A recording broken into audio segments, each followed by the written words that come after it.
আসসালামু আলাইকুম সবাইকে, রয়েছে আনিস রহমান আপনাদের সাথে। গতকালকে হৃদয় বিদারক মর্মান্তিক যে ঘটনাটা ঘটে গেল এএসপি পলাশ সাহার বিষয়ে, তো আমি ওই প্রেক্ষাপটে যাচ্ছি না। এই মুহূর্তে আমরা রয়েছি ঢাকা বিশ্ববিদ্যালয় থেকে সাইকোলজির উপর অনার্স মাস্টার্স কমপ্লিট করা সদ্য আমাদের সকলে পরিচিত আহমদুল্লাহ আল মামুন। তার কাছে আমরা জানতে চাইবো বাংলাদেশে যে আমরা ফিজিক্যাল ট্রিটমেন্ট ব্যাপক হারে প্রচলিত থাকলেও কেন মেন্টাল ট্রিটমেন্ট হচ্ছে না, এই বিষয়ে একটু কথা তার কাছ থেকে জানবো। ধন্যবাদ আনিস ভাই। ব্যাপার হচ্ছে মেন্টাল ট্রিটমেন্ট বা মেন্টাল হেলথ ইস্যুটা বাংলাদেশে ততটা কনসার্নিং না যতটা কনসার্নিং হচ্ছে আমাদের ফিজিক্যাল হেলথ। অ্যাজ ইউজুয়াল যেটা হয়, মেন্টাল হেলথ ইস্যুগুলো আমরা এখনো সমাজে একটা টেবু আছে, যে টেবুটা হচ্ছে যে মেন্টাল হেলথ ইস্যুগুলোতেই আমরা মনে করি যে পাগল বা এই টাইপ, যেগুলা হচ্ছে সমাজে অ্যাকসেপ্টেড না এখন পর্যন্ত। তো এই জিনিসটা গ্রামীণ সমাজ থেকে এখন একবার শহর পর্যন্ত এখনো আছে।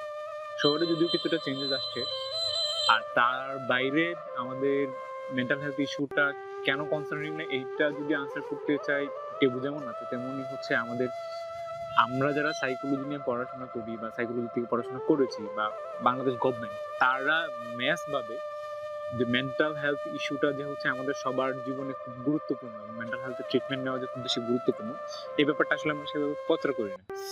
আবার অনেক ক্ষেত্রে হয় যে প্রচারের মাধ্যমটাও সঠিক হয় না, প্রচার করলেও সেটা হচ্ছে অ্যাভেলেবল হয় না ফর অল, বা রিচ করতে পারে না সকল শ্রেণীর মানুষকে। এটা একটা বড় সমস্যা, যে সমস্যার কারণে অ্যাকচুয়ালি মেন্টাল হেলথ ট্রিটমেন্টটা যে আমাদের নেওয়া উচিত, সেই জিনিসটা আমরা আসলে ব্যাপকভাবে প্রচার করতে পারতেছি না, এবং এখান থেকেই আমাদের সবচেয়ে বড় সমস্যাটা আসলে দাঁড়ায়, যে কারণে ফিজিক্যাল হেলথের মতো গুরুত্বটা মেন্টাল হেলথ পায় না। যে গ্রামীণ বা শহরে যে জীবনটাই হোক না কেন, যারা আমরা এডুকেটেড পার্সন রয়েছি, তারাও কিন্তু যে কোনো অসুখ বিসুখে আমরা নর্মালি যে ট্রিটমেন্টটা নেওয়ার প্রয়োজন সেটা নিচ্ছি। কিন্তু কেউ জিজ্ঞেস করছে যে কেমন আছেন আনিস ভাই, আমি ভালো আছি, কিন্তু ভেতরে ভেতরে আমি দুমড়ে যাচ্ছি, মুচড়ে যাচ্ছি, সেই খবরটা কিন্তু আমি ছাড়া কেউ রাখছে না, বা আমি এই ভেতরের খবরটুকু কারো কাছে আমরা শেয়ার করতে পারতেছি না।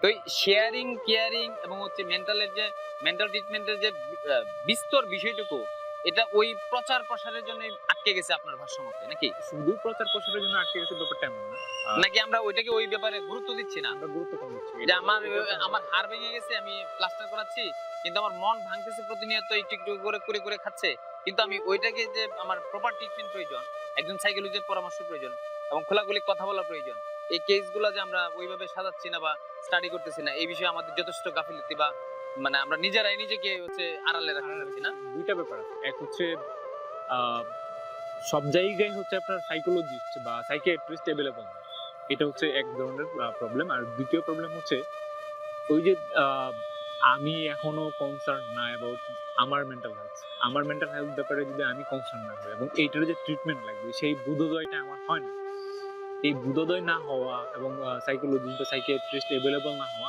এই দুইটার সমন্বয়ের কারণে অ্যাকচুয়ালি এই ব্যাপারটাতে আটকে আছি আমরা অ্যাকচুয়ালি। অর্থাৎ পরিশেষে পরিশেষে কথা আমরা আহমদুল্লাহ আল মামুনের কাছে যেটা বুঝতে পারলাম, সেটা হচ্ছে প্রতিনিয়তই আমরা নিজেকে ঠকাচ্ছি।